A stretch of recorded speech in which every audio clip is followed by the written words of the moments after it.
Bapak, Ibu, dan saudara-saudara yang terkasih di dalam Tuhan Yesus Kristus, kembali berjumpa dalam Mutiara Sabda Allah Gereja MBA untuk kesempatan Kamis 11 April 2024. Bacaan diambil dari Kisah Para Rasul 5 ayat 27 sampai dengan 33 dengan tema berani menyatakan kebenaran. Mari kita membuat tanda salib dalam nama Bapa, Putra, dan Roh Kudus. Amin.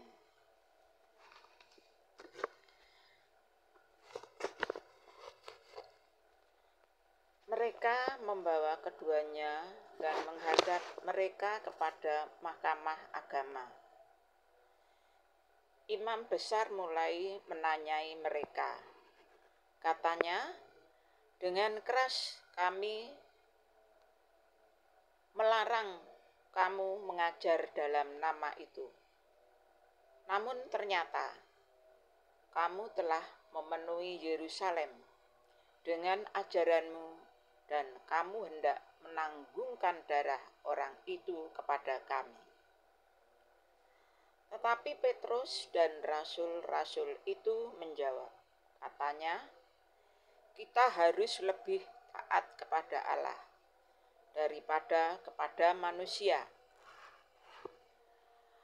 Allah nenek moyang kita telah membangkitkan Yesus yang kamu gantungkan pada kayu salib dan kamu bunuh.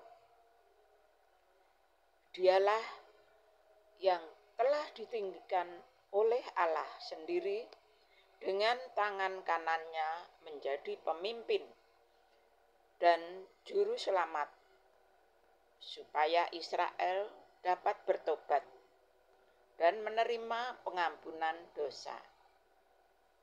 Dan kami adalah saksi dari segala sesuatu itu. Kami dan Roh Kudus yang dikaruniakanlah Allah kepada semua orang yang menaati Dia. Mendengar perkataan itu sangatlah tertusuk hati mereka, dan mereka bermaksud membunuh rasul-rasul itu. Demikianlah sabda Tuhan. Syukur kepada Allah. Bapak Ibu yang terkasih, bacaan hari ini menceritakan kisah kehidupan para rasul dan jemaat gereja perdana sesudah kenaikan Yesus ke surga. Segera setelah para rasul mulai mewartakan Injil, sekelompok orang yang berkuasa berupaya untuk mengintimidasi mereka dalam memberi kesaksian. Injil tidak diterima oleh orang-orang itu sebagai kabar baik. Namun niat buruk itu tidak berhasil.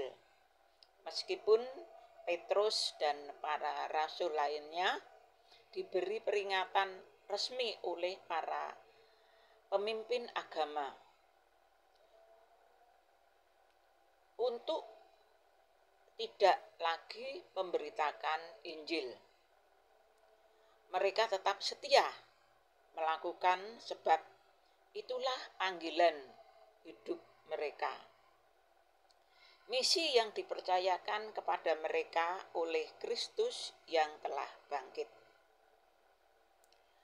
Para anggota mahkamah agama marah kepada para rasul karena dua alasan.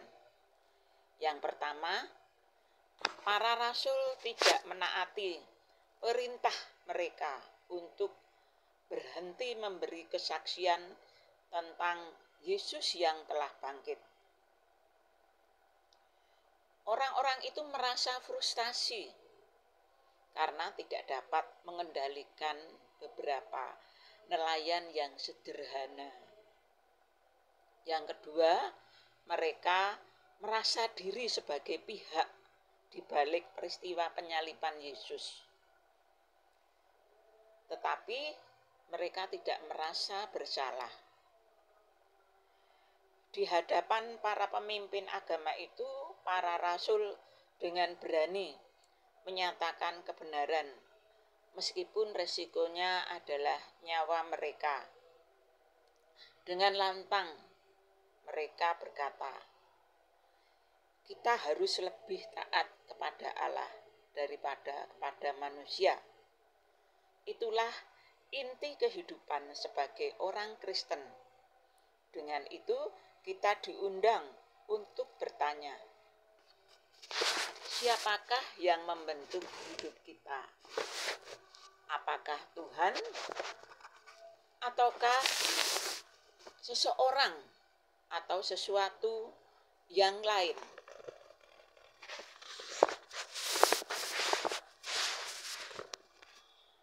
Para rasul yakin bahwa Yesus adalah Tuhan atas hidup mereka.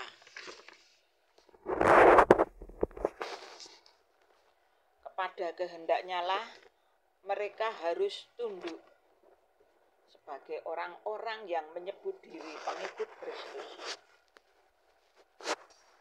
Jika kita percaya kepada Kristus yang bangkit dan mengikuti firman-Nya, kita akan selamat.